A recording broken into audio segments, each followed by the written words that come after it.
Bienvenue dans votre magazine Hauts-de-France Business sur BFM Grand Lille et BFM Grand Littoral. Un rendez-vous consacré aux entreprises dans la région.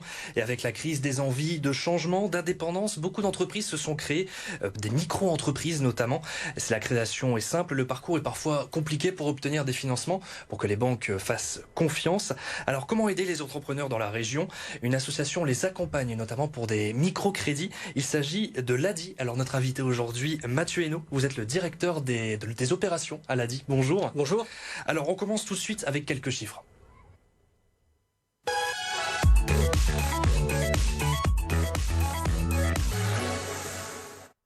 Alors les chiffres de l'ADI qui représente plus 20% de création d'entreprises en 2021. 7 sur 10 sont des micro-entreprises et vous avez aidé 945 personnes dans le Nord et le Pas-de-Calais, 1318 en général pour des projets en 2021. L'ADI qui existe donc depuis 25 ans. Alors pourquoi l'avoir créé? Quel est son rôle justement? Alors, l'ADI, c'est une association, vous l'avez dit, qui défend l'idée que chacun peut devenir entrepreneur, qu'il ait ou pas du capital, qu'il ait, même s'il n'a pas de diplôme. Et tout ça est rendu possible s'il obtient un microcrédit et un accompagnement qui soit professionnel et qui permette justement à tout le monde de se lancer. Et c'est un peu parti de cette idée-là, c'était de se dire qu'il y a des porteurs de projets autour de nous, mais qui n'ont pas forcément accès aux prêts bancaires. En général, les banques sont assez frileuses de leur faire un prêt bancaire. Voilà, souvent c'est ça, c'est une difficulté à prendre des risques.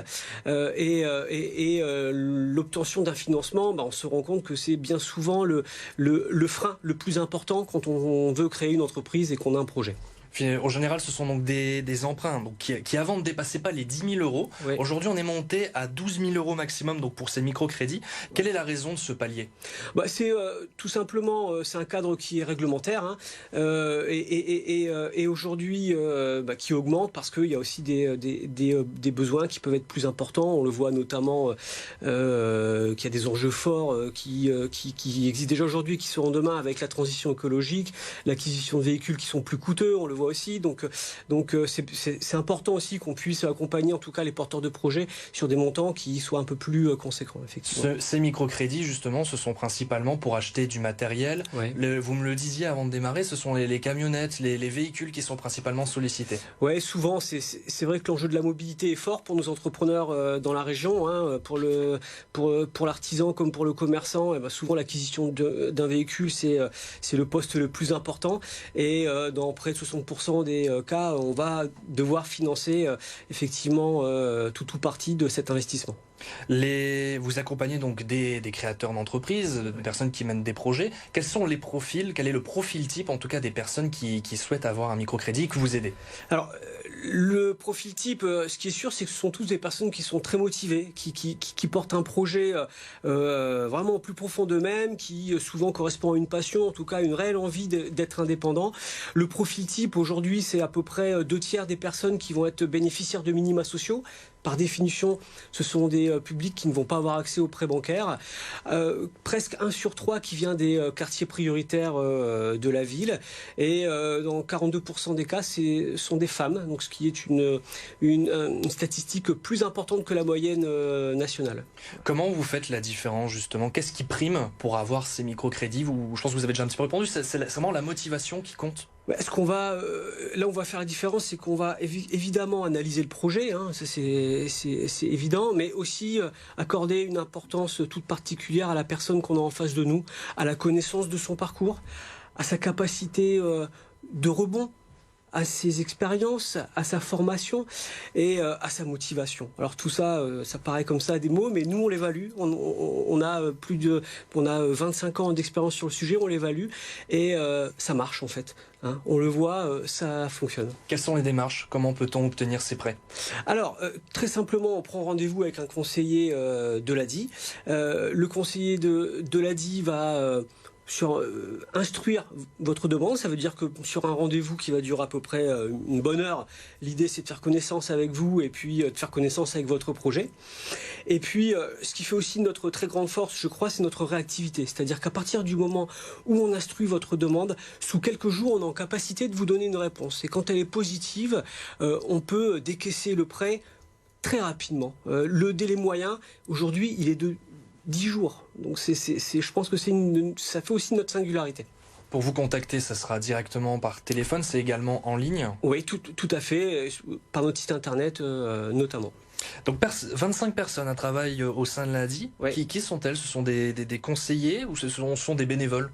Alors, je dirais même qu'il y a une cinquantaine de personnes aujourd'hui qui travaillent à l'ADI Hauts-de-France. Il y a 25 salariés qui sont des conseillers, effectivement.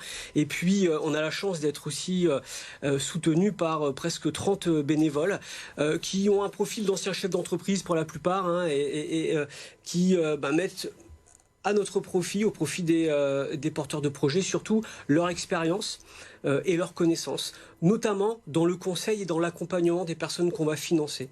Et ça se traduit par des diagnostics individuels très réguliers qui sont faits auprès des personnes qu'on finance, mais aussi par des formations qu'on va pouvoir dispenser. Vous proposez effectivement des services, des accompagnements individualisés à Oui. côté de ce service justement d'emprunt.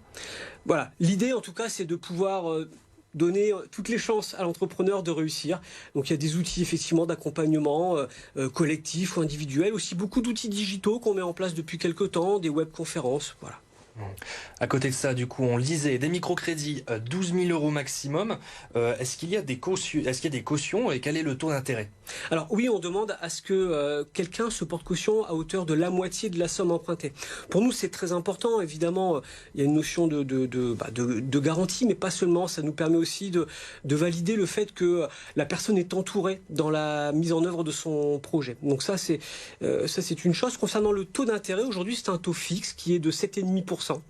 Voilà, sur un prêt moyen à l'ADI qui va être de 3 500 €.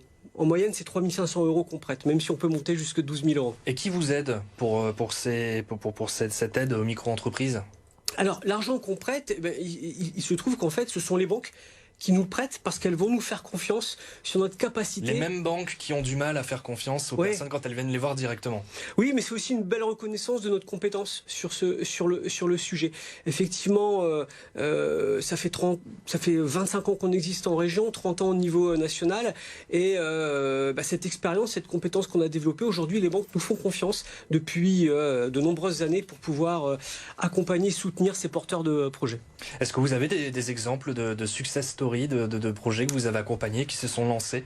Alors, j'ai l'habitude de dire, vous disiez qu'on a financé 1300 personnes l'an passé, qu'il y a 1300 success stories, parce que, sans faire de démagogie, c'est vrai que lorsqu'on voit quelqu'un qui a connu un parcours un peu compliqué, qui touchait les minima sociaux et qui décide de se lancer à son compte et qui réussit, pour nous c'est toujours une success story. Voilà, c'est une histoire à part entière et on est très très heureux de faire la promotion aussi de ces histoires normales mais qui sont tout à fait exceptionnelles à nos yeux.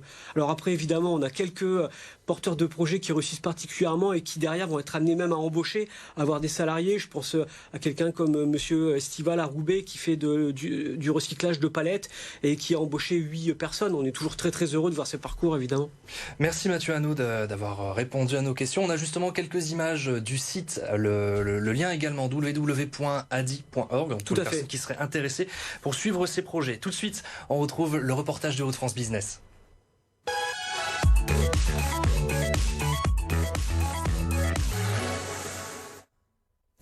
Avec la flambée des prix du carburant, une solution qui pourrait bien être une nouvelle mode de consommation, une énergie plus écologique, mais également et surtout plus économique. C'est le cas du bioéthane, un gaz issu de la fermentation de déchets organiques qui ne coûte pas cher à produire. On le trouve directement dans les fermes et cette énergie est en forte demande depuis quelques mois dans la région. Reportage sur le littoral avec Jérémy Mailleux.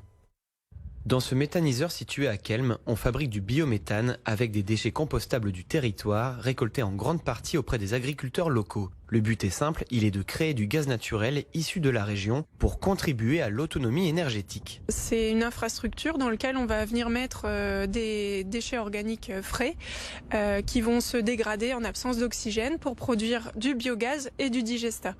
Le biogaz, l'idée c'est ici de l'épurer pour ne garder que le biométhane qu'on va injecter dans le réseau de gaz naturel. Avec un prix qui n'est pas lié à la fluctuation des cours mondiaux, la différence se fait tout de suite ressentir à la pompe au moment de faire le plein. La différence elle est assez flagrante parce qu'ici on a 1,37 € le kilo, alors qu'actuellement le gasoil il frôle les 2,25 €, 2,30 € le litre. Donc la différence elle est vraiment flagrante pour le coup. Et cela attire du monde. La station enregistre quotidiennement un taux de fréquentation de plus de 35% sur ces dernières semaines. On a de plus en plus de TPE qui s'équipent, puisque le tissu des stations gaz commence à bien se développer dans les Hauts-de-France au niveau économique, surtout vu l'envolée des prix du gazole actuel.